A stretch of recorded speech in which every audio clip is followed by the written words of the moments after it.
The jury selected Cheng Lyu because his essay was clearly the best of the whole of the group of essays. He showed exemplary what we are looking for. He wrote an extremely easy to access style, and he writes about really high quality science. In my prize-winning research, I investigated the role of oligodendrocytes and myelin in Alzheimer's disease. Myelin is the insulating layer that is found around nerve fibers in the brain. And myelin with age seems to be deteriorating. And because aging is this major risk factor for Alzheimer's disease, we became interested in studying if myelin defects per se could really contribute to Alzheimer's disease. I answered this in mouse models, where I really could see that when I introduced defects in myelin, I could really drive the deposition of amyloid beta in the brain. And amyloid beta deposition is this primary neuropathological hallmark of Alzheimer's disease. Mechanistically, I could show that it involves microglia, which are immune cells in the brain, and they came kind of distracted from amyloid beta plaques by nearby myelin damage. And I think altogether my work identifies a novel player in Alzheimer's disease, which are oligodendrocytes and myelin. My research involves the understanding of how brains wires up and what does the brain do. To be more specifically, we study the olfactory circuits in fruit flies and insects.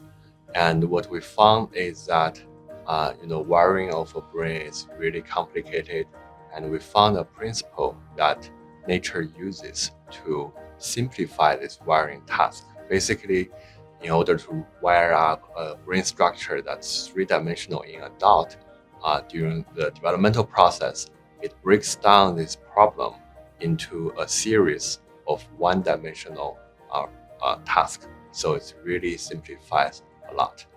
And that's the first part. And the second half of the research focuses on trying to understand whether we can change the wiring of the brain, and to examine what does it do when we rewire the brain, how does that affect the fly's behavior. So what we found is that we manipulated the developmental process of certain olfactory neurons, and it switched its synaptic partners. So before it connects to type A downstream neuron, and now it connects to type B downstream neurons. And what this do to the animal is that it completely increased their social activity, the courtship. When they court in wild-type males, they usually don't court between males, but with this rewired brain, they vigorously court each other. Yeah, so my research has been exploring how the brain learns to suppress instinctive defensive responses. So for that, what we do is we use a paradigm in which animals learn to suppress their escape responses to a visual threat that mimics an aerial predator. And through using this paradigm, we've learned that the higher visual areas communicate to a very small inhibitory structure, the ventrolateral geniculate nucleus, and through a very specific plasticity mechanism mediated by endocannabinoids, animals can learn to suppress these escape responses, and so they can engage in other behavior, so not to miss opportunities when actually we realize that a threat is proved not to be actually harmless. I think early career researchers should enter the prize competition because it is good training. Even if you do not win the prize, just being able to think through what you have done, summarize it, and present it in a way that's easily accessible is, in general, a really good help. I was talking with someone who applied twice and he did not get it, but he talked to me and said that he was grateful for the whole experience because it really clarified his own thought. I think I'm deeply motivated in my research by my desire to really fundamentally understand these early disease mechanisms in Alzheimer's disease. I do think that this will not only contribute to our understanding of how the nervous system works, but really also open new avenues for therapeutics in Alzheimer's disease. I decided to submit an entry for the prize mainly because my postdoc advisor, Cheng Lyu, is a strong support and motivates me to do this. So actually, he's the finalist of the first year of this prize, and so he really wants me to give it a try. And plus, the prize is really good, and I also like trying to explain my work in a lay language. So it's actually very fun.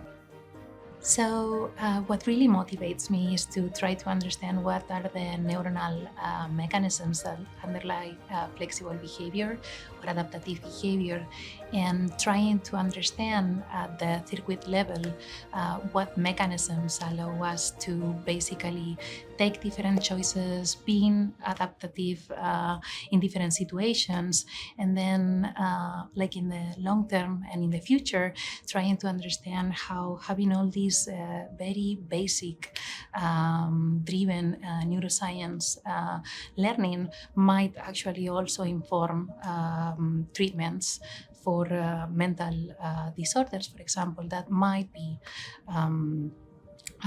altered in situations where these circuits are not functioning correctly.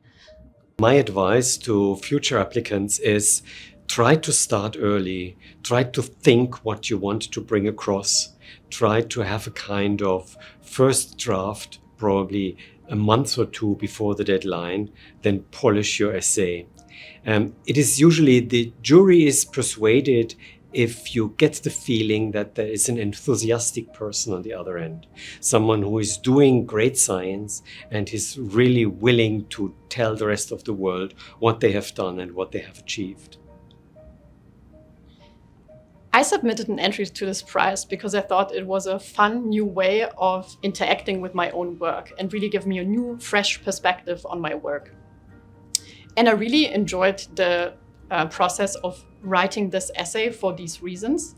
I think science outreach is extremely important, and scientific publications nowadays are extremely dense and are not really accessible to the public, but also even not to scientists in other fields. So I think by putting this essay together, I really learned new aspects about my work and also contributed, I think, in a meaningful way to science outreach. I think this is an amazing opportunity for the future of my lab that I'm going to start next year in Barcelona. And I think this recognition from Eppendorf Science is first great for curiosity-driven research to highlight the importance of basically revealing the neuronal mechanisms of these different behaviors, and then also highlight how they could inform future interventions. And so I also hope that this recognition and all the press release that is put into this prize and this award might also bring students and collaborators to continue exploring as a team these new mechanisms that underlie flexible decision making. Practically, I think the prize will help me recruit more people, like getting my work to be more accessible to the public. But deep down in my heart, I think this prize will help my research to go with more confidence, because as we work in the frontiers, there's always part of you that's not sure whether what you are working on is worth pursuing or not. So getting this recognition from the field's expertise really helped me build my confidence in pursuing down this road.